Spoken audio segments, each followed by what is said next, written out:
What is going on, everybody? Welcome back to Invasive Brews. I am Rance Travelgal.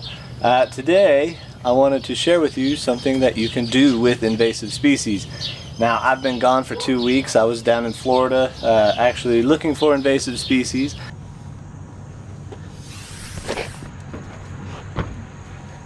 And going on a brewery tour.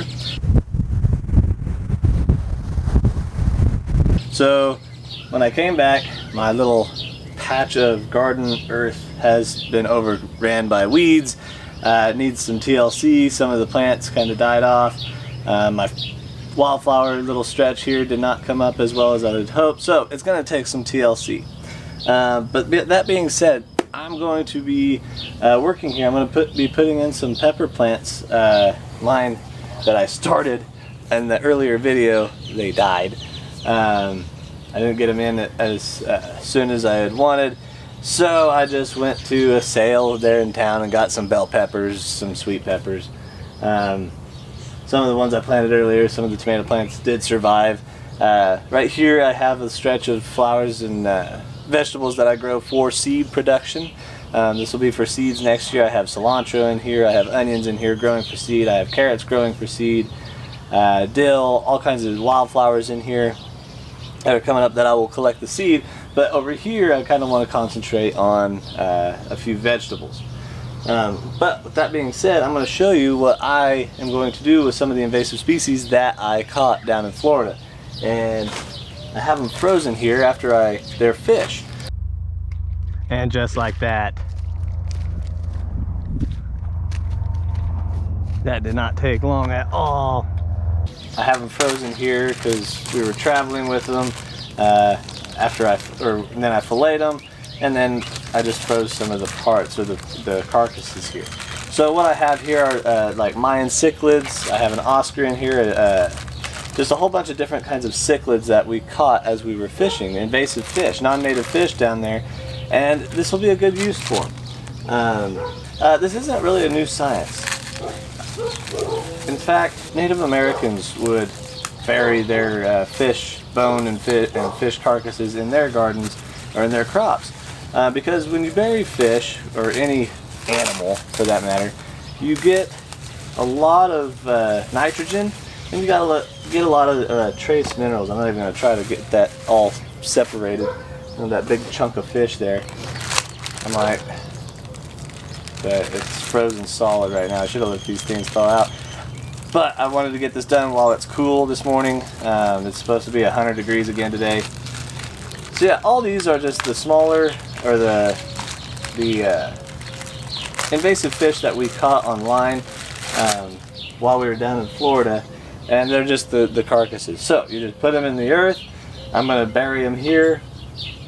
Whenever you do this, you actually get a lot of trace minerals too. Calcium, magnesium, everything that you have in your body, the fish has it in its body. So all the elements, all the trace elements that we need to survive, calcium, magnesium, zinc, iron, all that stuff will then be distributed into the garden here, the soil.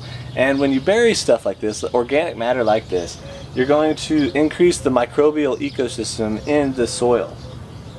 And that in turn is going to give your plants a better chance of fighting off diseases. They're going to be stronger. They're going to be just a lot better with that microbial life in the soil. So bacteria is very important to have in your garden, and chemical fertilizers just aren't good for the microbial life in the soil. Organic matter like this and compost is very good for bacterial life. So that's the stuff that you do want in your garden. Synthetic and chemical fertilizers, they tend to kill off the bacteria in the soil, along with a lot of the other life, like the worms, the nematodes, the other stuff like that.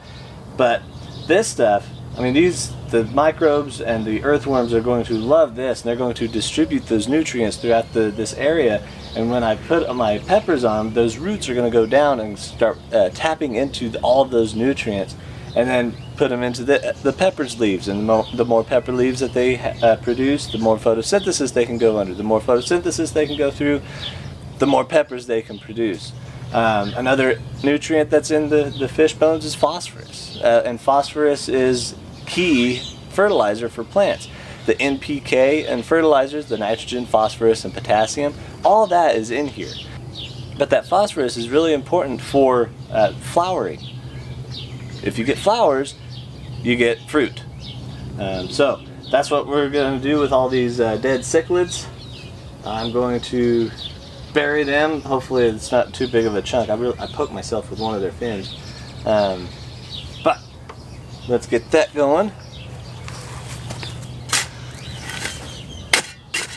Now you do want to make sure that it is deep enough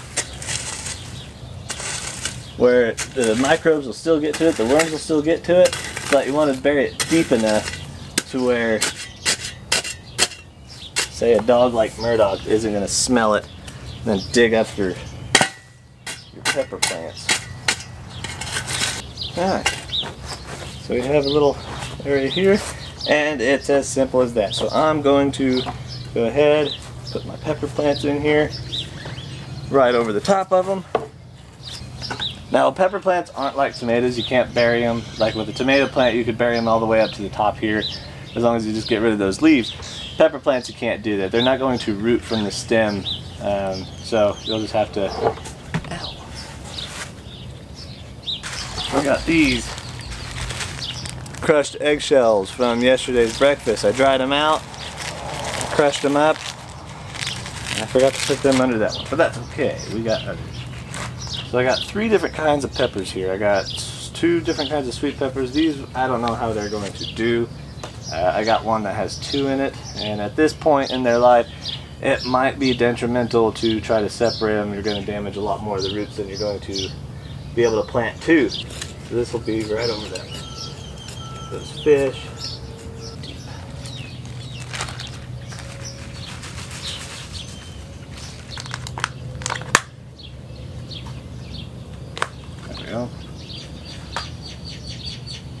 Break up the root ball so the roots can kind of venture out on their own.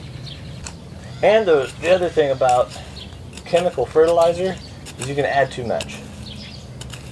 You can definitely over fertilize, and that's just as bad on your plants as not fertilizing at all. In fact, it can be worse. Too much nitrogen can actually burn your plants. We've all seen like a dog wet spot or a dog pee spot in the grass and kill it because of too much nitrogen and burn it. With stuff like this, you don't really have to worry about too many fish in the ground, because with as many fish as I put in, there's going to be enough microbial life to kind of break it down and synthesize it down. It's not a chemical, so it's not going to just burn the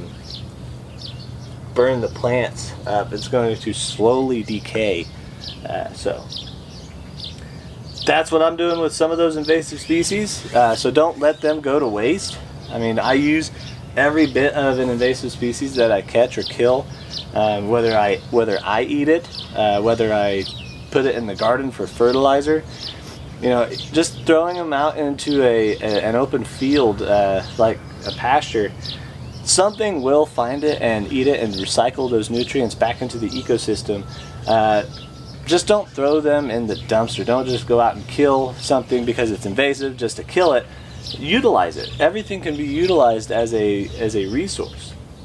And if you don't fish, if you're not an angler and you don't fish for a fish like this, find someone who does, and I guarantee you that after they fillet them or clean them, they will give you the scraps from them. I know a guy that after he fishes, he makes fish stock out of them. I've never personally done that, but he says it's good. So you can do that. All of these can be utilized as a resource, whether it's directly for you or indirectly for you in the garden. So I'm going to water these. All right, final product: pepper plants over the dead fish, mulched with leaves from last year. All right, till next time, drink local and plant native.